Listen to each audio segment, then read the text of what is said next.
बियो Thomas Alva Edison. बिथाङा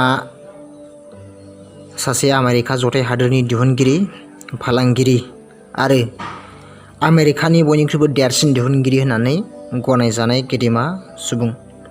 बिथाङा 1847 मायथाइनि 10 फेब्रुवारियाव जोनोम जादोंमोन। आमेरिका जथाय हादोरनि सिङाव थानाय अहिय' नोगोर आरो बिनि सिङावनो थानाय मिलन होननाय जायगायाव बियो जोनोम जादोंमोन। 1930 मायथाइनि 18 अक्ट'बराव बियो रुंसारि जादों। थमास आल्वा एडिसनआ बुहुमावनो बयजोंबो मिथिजानाय सासे गेदेमा सुबुं।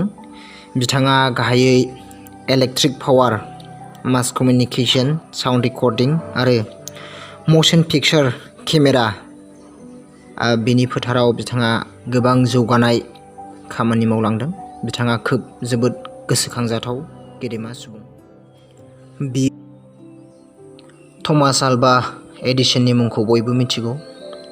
बिथाङा सासे दिनै मुलुगावनो बयजोंबो मिथिजानाय गेदेमा सासे दिहुनगिरि होननानै मिथिजागौ। बिथाङा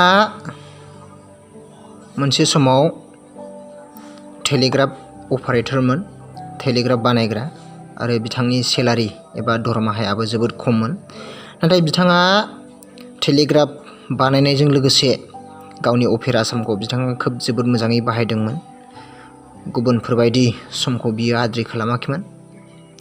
बियो गावनि बेसेन गोसा समखौ बेसेन गोसा खामानियाव बाहायदोंमोन। बेबायदिनो बिथाङा टेलिग्राफ बानायनायनि अनगायैबो गुबुन खामानियाव बिथाङा नांथाबदोंमोन। गोबां मुवा बेसाद दिहुननायनि सायाव बिथाङा एक्सपिरियेन्स खालामदोंमोन, रोंगौथि बिथाङा बुथुमनानै लादोंमोन। बेबायदिनो बिथाङा मोनसे समाव बयनिख्रुइबो गिबिसिन इलेक्ट्रिक लेम्प एबा इलेक्ट्रिक बाल्बखौ बिथाङा दिहुनदोंमोन। नाथाय बे इलेक्ट्रिक बाल्बखौ बिथाङा गोरलैयैनो दिहुननो हायाखै। बिथाङा खेबसे नङा खेबनै, खेबनै नङा खेबथाम, 100 बार, 200, 300 बेबायदिनो गोबां जेननायनि उनावबो, गोबां फेलें जानायनि उनावबो, नाथाय 10,000 खेब बियो फेलें जाबावदोंमोन। बे 10,000 खेब फेल जानायनि उनाव नाथाय बिथाङा बुहुमनि बयनिख्रुइबो सिगांसिन इलेक्ट्रिक लेम्पखौ बियो दिहुननो हादोंमोन। जाय इलेक्ट्रिक लेम्पआ दिनै गासै मुलुगावनो दिनै बयनिबो सुजुग आरो सुबिदाखौ होनो हादों। बिथाङा दिनै मुलुगाव बयजोंबो सासे बिदिन्थि हिसाबै लानानै सावरायजादों। मानसिफ्रा गले गले जेनबाय थायो, गले गले फेलें जायो।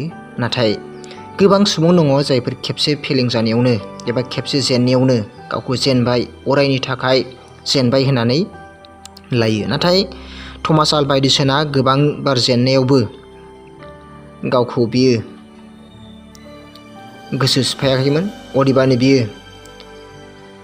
जेसेबां फेल जायो एसेबांनो बियो नाजाबाय थादोंमोन, गावनि सायाव फोथायनाय लाखिदोंमोन। बेबायदिनो 10,000 खेब जेननायनि उनाव एबा फेलें जानायनि उनाव बियो इलेक्ट्रिक लेम्प एबा बाल्बखौ बियो दिहुननो हाथारदोंमोन। बेबायदिनो आथिखालाव बिथाङा मुलुगनि मादाव बयनिख्रुइबो मुंदांखासिन सासे दिहुनगिरि होननानै दिनै मिथिजायो। जोङो थमास आल्वा एडिसननिफ्राय गोबां सोलोंनांगौ दङ। बिथाङा बुंनो थाङोब्ला जोंनि थाखाय खोब थुलुंगागिरि। बिथांनि नाजानाय, बिथांनि सहाय सोमनाय, बिथांनि बाया मोजोमा खामानियाव नांथाबनाय आरो समखौ बेसेन गोसायै बाहायनाय, बेफोर जोंनि थाखाय खोब सोलोंनो गोनां। जोङो बिथांनिफ्राय गोबां सोलोंनांगोन। बिथांनि जिउ खौरां, बिथांनि माखासे सोरजि, बिथांनि सानस्रि आरो सान्थौ, बेफोरनि सायाव जोंहा खोब रिसार्च खालामनांगौ दङ, सोलोंनांगौ दङ। आरो सोलोंनानै जोङो जिउआव जाहाथे जाफुंसार जानो हायो, बेनि थाखाय जोङो गावखौ साहसि आरो गोख्रों, सैसोनो हानाय, मावसोमनो हानाय जोङो गोसोखौ एबा गोहोखौ जोङो बुथुमनानै लानांगोन।